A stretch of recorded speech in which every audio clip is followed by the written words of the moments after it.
So hello and welcome friends to our channel Intromech, where we discuss about basic mechanical engineering concepts and many other applications which are related to the industrial automation. So in our previous series we have seen different special mechanical devices which are used in industrial automation, and now we are starting a new series which is related to the industrial robots. Now these robots play a very important role in automation field. So we will deep dive into the basics of robots, what are their configurations, how they can be used in the automation. So without wasting time, let's get started. So the first question comes is, what is a robot? So robot is nothing but a reprogrammable multi-functional manipulator which is designed to move different parts, tools or specialized devices through variable programmed motion for a variety of tasks. So if we break it down, then it's reprogrammable. That means you can program it for different types of works.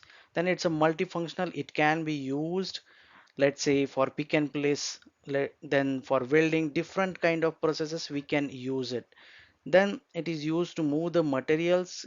So as we said, we can use it for pick and place of the parts, then tools or some devices through a variable programmed motion. So its motion can be programmed. We can give the programming, uh, and the robot will follow that program through variety of tasks. So what are the main characteristics of the robot? So it will have some mechanical structure, mechanical arms, then it will have sensors to respond to the input, whatever input it gets. It will have some sensors, and then it is intelligent to make some decisions. So there are different forms of robots having different characteristics. So let's check out what are the robot control systems. So first one is limited sequence control. Now this is very basic, or we can say elementary control type, and this can be used for simple motions, let's say of pick and place. We want to pick some part from one place and we want to place it to another location. So it will be implemented with some fixed limits. It will have some mechanical stops, and the robot will operate in between these points. So precision of the robot will be very less. So in case of applications where we just want to pick and place some part and the precision does not matter a lot, the limited sequence control can be used. Then we have the playback with point to point control. Now the playback control uses a controller, so it will be having a memory and that will record the motion sequence of the work cycle, uh, so that it can be played back again and again, and the robot will follow the work cycle according to the program. So the point to point control means individual robot positions can be recorded in the memory, and the feedback control is also used to confirm that the individual joints achieve the specified motion. Then we have playback with continuous path control. So the continuous path control refers to the control system capable of continuous simultaneous control of two or more axes.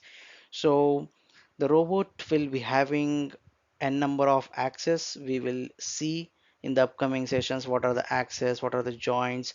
So when we want to perform some actions, these arms have to move simultaneously, and that coordination is required in between them. So this playback control with the continuous path control system has a greater storage capacity. It can store number of locations, and it can do the interpolation calculations between the paths, between the points. And then the last one, we have the intelligent control. So the intelligent robot exhibits the behavior that makes it seems to be intelligent. So for example, it may have capacity to interact with its ambient surroundings. It can make its own decisions depending on the surrounding conditions. So that is kind of a very intelligent form of the robot control system.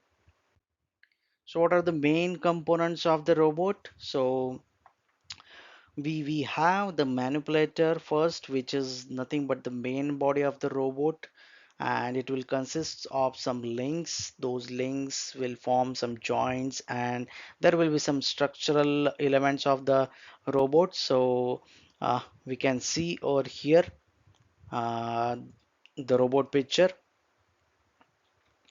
So see, this is the robot picture, and then we have the end effector, or it is also called as end of arm tooling. So this is the part that generally holds the object. So it is, as the name suggests, it is at the end of the arm, and whatever we want to grip it, so all the mechanisms we have to install at the end. Then we have the actuator and drives. So those are nothing but the servo motors or stepper motors that because of which these arms can move. Then the sensors, the robot will be having different internal sensors or some external sensory devices. Let's say we have here a vision system. So while pick and place, it will do the simultaneous operation of checking whether some part is okay or not. Then the dress pack is nothing but we need to route the different pneumatic tubes, electrical tubes from the robot arms, and that's why we require some dress pack which will carry all the wires properly. So that is nothing but the race pack. That is nothing but the dress pack. So this is nothing but the manipulator which we were discussing. The actuators are nothing but the drive systems, the servo motors or stepper motors. Then we have sensors, the end of arm tooling or the end effector, and this is a dress pack. So these are kind of some main components of a robotic system, we can say.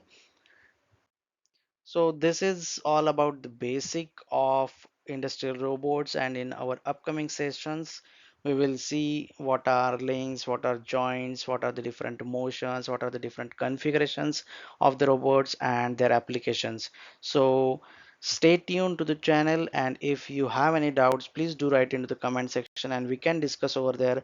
Until then, thank you for your patient listening. Thank you.